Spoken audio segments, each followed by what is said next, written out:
All right, music fans, welcome back. Harmless Dave here, talking real music in real time for a few real people out there just like you and just like me.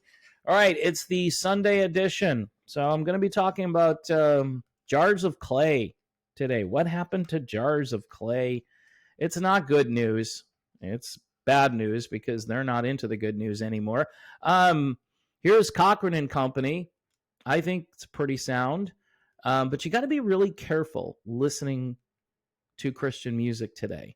I'm discovering that even though I might like some of the songs, this whole lyric about Jesus being your boyfriend, that seems to be you can't tell if Jesus is God or if Jesus is your friend or he's your boyfriend. Yes, we have a friend in Jesus, but guess what? People have to realize too that Jesus is Lord of your life, and that's a big difference. So I was watching this YouTuber by the name of Brylan. He's been putting out some really good content regarding all of the apostasy in the Christian music world, especially, but also in the megachurch world, people like Andy Stanley, who have been in the news because, again, they're trying to deconstruct everything. I'm not a deconstructionist when it comes to Christianity. In fact, I'm moving in the other direction personally. I want to hear good preaching. I want to hear the Bible preached. I want to hear expository preaching. I don't want to hear about your feelings about something or your visions or your prophecies or what God told you yesterday. I want to hear from God's word. And I want to hear the Spirit in the word reaching people. I think that is the way to do it.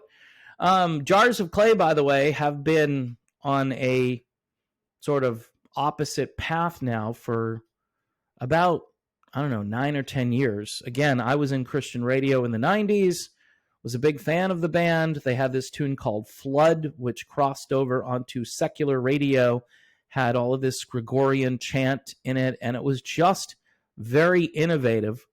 And I'm thinking at that moment, a lot of the success that they had crossing over, this happens a lot. Amy Grant had the same thing. It goes to their head and they think, I don't need the Christian music world. Well, in the case of Jars of Clay, that was kind of a flash in the pan for them, at least on secular radio, because then they pretty much peddled their music over on Christian radio for about maybe 10 more years. And they weren't topping the charts. They were charting songs and they were still touring and probably going to churches and doing their thing. But what's sad is in 2014, the band, their leader was a Dan Hasseltine or Tyne. Don't know how to pronounce his name, but it doesn't really matter. He's on Twitter basically explaining right before, I think, when the Supreme Court decided to get rid of marriage the way we knew it since the beginning of time, pretty much, to deconstruct it and to say, well, our definition has changed because we're changing. God's word doesn't change, but we're changing. And thus, if two dudes or two chicks want to get married, okay, and the libertarian side of me says, yeah, I guess, because this is what they want, so this is what they get. But in the world of Christianity, you're thinking, does God recognize that? Does God see that the same way the world sees it? And clearly the answer is no. But people in Christian bands today, they're struggling. Lauren Daigle was asked the same question not too long ago. Is this behavior a sin? I don't know. That's what Lauren Daigle said. I don't know. Nobody wants to offend anybody. The number one, hate to say this, but the number one pastor in the country, his name is Joel Osteen. I'm sure you know who he is. Years ago, I think he was asked this, maybe on Larry King or some other show. And he's like, well, this is a familiar thing for me. That's not really my lane, Larry. That's not your lane. You're a pastor of the biggest church in America. And your lane is to just do all the uplifting Hallmark card stuff and not to offend anybody and to affirm people, even though people's lives are a mess and they need the full counsel, not just a couple of pages, a couple of verses, whatever. They need the full counsel, and you're giving them little narrow slivers. You're not giving them any meat at all. And so people can be affirmed in their depravity, because that's what's happening. And the jars of clay guys, they're like, hey, what's wrong with this? I'll tell you, early on in the Bible, it says, hey, Adam is alone. And so God makes Adam a helper, a companion. And who did he make? Did he make another dude? No. He made a hot chick named Eve. Pretty simple, right? And that's the way it's supposed to be. And then, of course, we can't obey God. And then God says, don't eat from the tree. And then all hell literally breaks loose after that. And here we are affirming things that you never thought we would affirm. And all of those people who said, we might end up going down a slippery slope. Nah, we won't. This is just between two people who are monogamous, who are going to be in a relationship.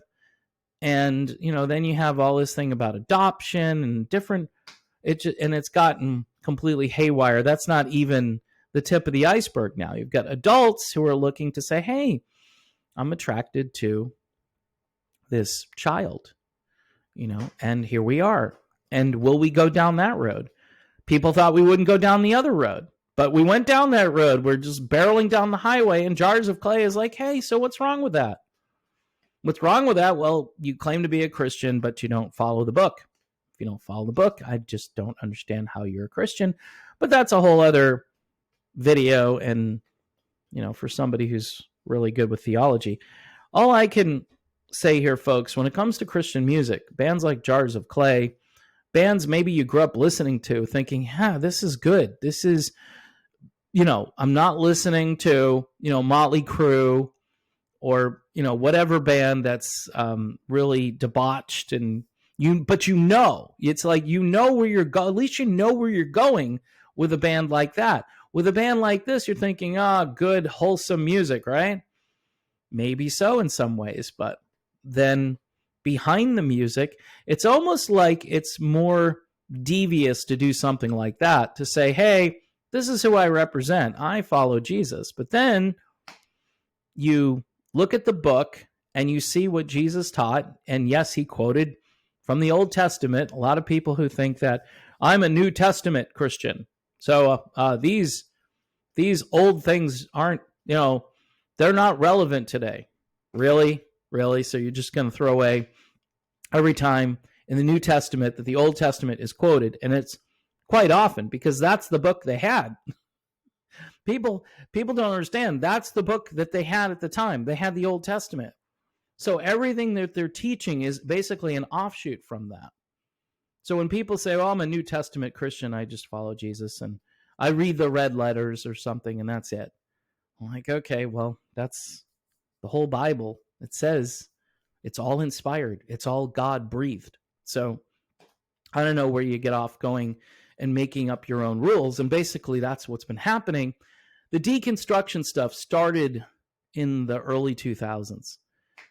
Where people started to question everything, and they became seeker-sensitive rather than gospel-centered. That's what happened. And we're still doing the seeker-sensitive thing. We still have the church that is a rock concert in a lot of cases, and that appeals to me. I like the rock concerts at the church.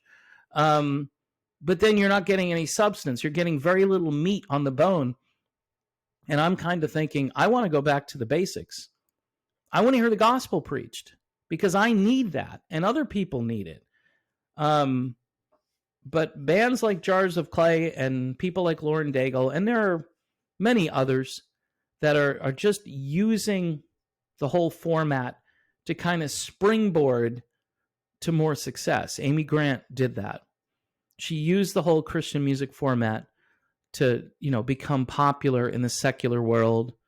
And I just don't understand how you can sell Jesus out. It's like the 30 pieces of silver thing, although they're getting a lot more than 30 pieces of silver. So I guess, yeah, they can do it. And Jars of Clay, obviously, they're thinking we need to broaden our perspective, and Jesus is about love, and God is just about love, and God has no other characteristics that we need to be concerned about. That's a recipe for disaster, and it's deconstructionism. That's all that is. It's just changing something that has been familiar and has been part of Western civilization now for 2,000 plus years, and you're bending and twisting to conform that to your own opinion about how it should be. So anyway, folks, cross Jars of Clay off the list. Seriously, I mean, they had some good music. I know I played their music on the radio for many years, and it's disappointing, but I think this is going to happen more and more. And it's probably going to happen with current artists on the scene, people that you think are decent human beings and you like their music and they mention Jesus now and then. But I guarantee you they're going to start saying things like, well, what would Jesus do? Well, Jesus would just love first. There's a song out. What would Jesus do? He'd love first. He wouldn't judge anybody. Although I think he did both, like the woman at the well. I think he did both.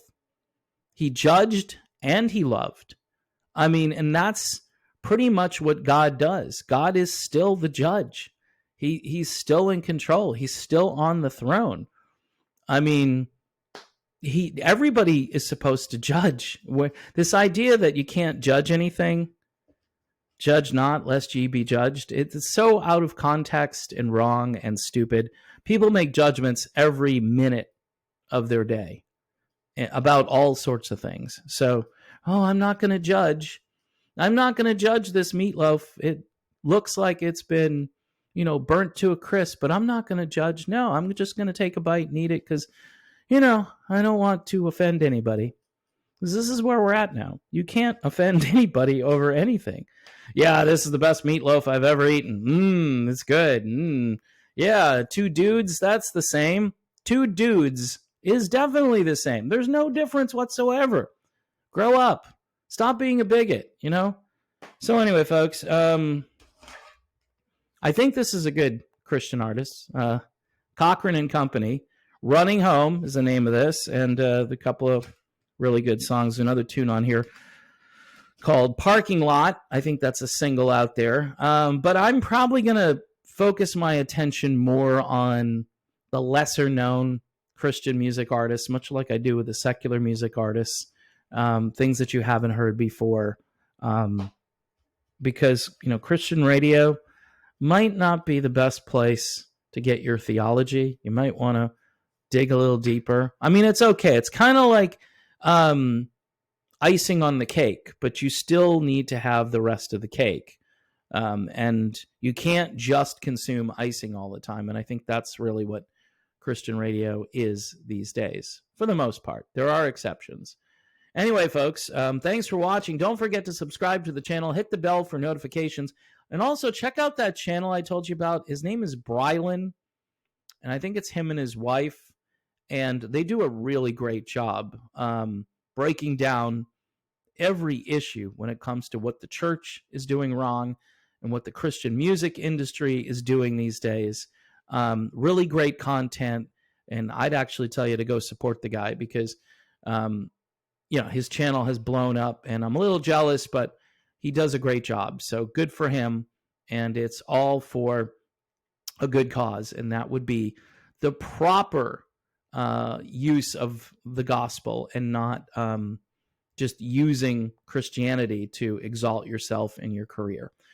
So there you have it. See you soon.